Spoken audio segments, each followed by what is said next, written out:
We're gonna do this like pulling off a band-aid, guys, quickly and with no sugarcoating. This is Adulting Week Day 2 Finances. Bottom line, you need to learn how to do these things. You cannot avoid budgeting or saving or retirement planning for the rest of your life unless something very, very bad happens. It would take me a very long time to educate people on the kind of Finance 101, the basic personal finance concepts that we should all learn in like elementary school, and it's criminal that we don't. So I'm going to give you a list of resources. Dave Ramsey is actually a very good source for introductory personal finance, as is the subreddit Personal Finance. Again, they have just a list of like FAQs and 101 resources in the sidebar. That is a great place to start. If you're okay on personal finance but want to know more about investing, there are a couple sources for you as well in the description. It doesn't matter which one you choose. Just choose a source, give yourself a goal of, I'm going to read through this, 101 series in 1 week, and just do it. You might think it's boring, but it is mandatory. You need to learn this. And look, you have a very friendly teaching assistant. You can ask me any questions anytime on any social media and I will answer them. So here are some of my most basic takeaways. One, you need to save money. No matter how much or how little you make, no matter what kind of safety net you do or don't have in place, you must. Everyone needs an emergency fund of at least 1 or 2 months of expenses. Even if you're married, even if you live at home, even if you have hundreds of investments, you need cash available so that if something calamitous happens today, you have enough to get yourself through the next month or two, ideally 6. And second, related, you need a budget.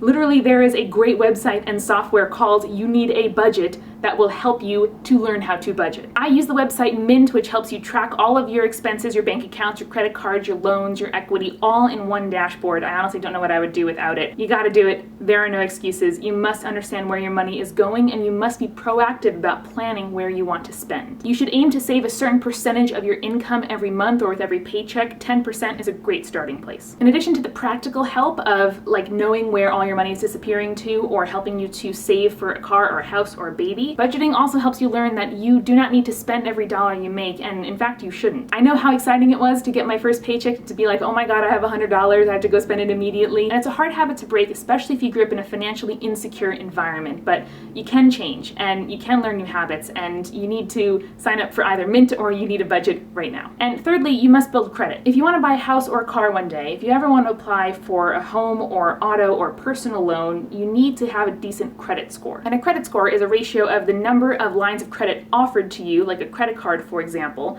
and your history with them. So how long have you had a credit card? How many times have you made payments on time? Basically, how trustworthy have other financial institutions found you to be? So if you've never had credit, it's going to be really difficult for a bank to say, here is $100,000 to buy a home. They're not going to want to do that. So the best way to start building credit is to get a no-fee credit card and put just a couple of bills on there every month, like your gym or your electric or your internet bill. Set up an auto payment system so that every month the credit card is paid off in full from your bank account. If you don't trust yourself to be responsible with a credit card, that is a much bigger problem, and you need to revisit the steps above to learn where your impulsivity comes from, to learn where your money goes, to learn how you can set up a budget and stick to it with cash or with a debit card at first before you open a line of credit to yourself. Also, please don't use dumb passwords. Look up what makes a strong password, figure it out, use two-step authentication on all the sites that offer it. Cybersecurity is becoming a bigger and bigger problem, especially in the financial sector, and you don't want to set yourself up to be an easy target if you can help it. There are other more advanced tips as well. For example, if your employer offers a 401k or an IRA or any kind of money toward your retirement, you should be taking advantage of it. If you don't, you're literally just leaving free money on the table. These acronyms might mean nothing to you. They meant nothing to me 2 years ago, but there are going to be help resources offered by your HR department or by your benefits provider, or just going online and being like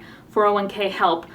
There are other people in this country and all over the world who have those same questions, and there are resources there to help you. When I started my job, I literally kept a notebook with all of the acronyms and concepts that I didn't understand and just worked through 1 or 2 a day over my lunch break or after my workday ended, and very slowly over time was able to kind of have this body of knowledge. It's not easy. In fact, it is designed to need experts to interpret it for you. That's how the financial sector makes money, but you don't have to pay money to advisors or sign up for financial products that seem like they're a good idea but actually are predatory if you educate yourself. And again, I do this for a living. I know what I am talking about, so if you have any questions at all, no matter how dumb you think they are or how advanced and technical that you think they are, leave them and I will answer them. That wasn't so bad, was it? We're done. Congratulations. This is scary and emotional for a lot of people. I'm not being glib when I say that. It really, really is. And deciding to take control of your finances, deciding to invest in your future is a big step, and I want to help however I can. And I will see you for our 3rd day of Adulting Week tomorrow.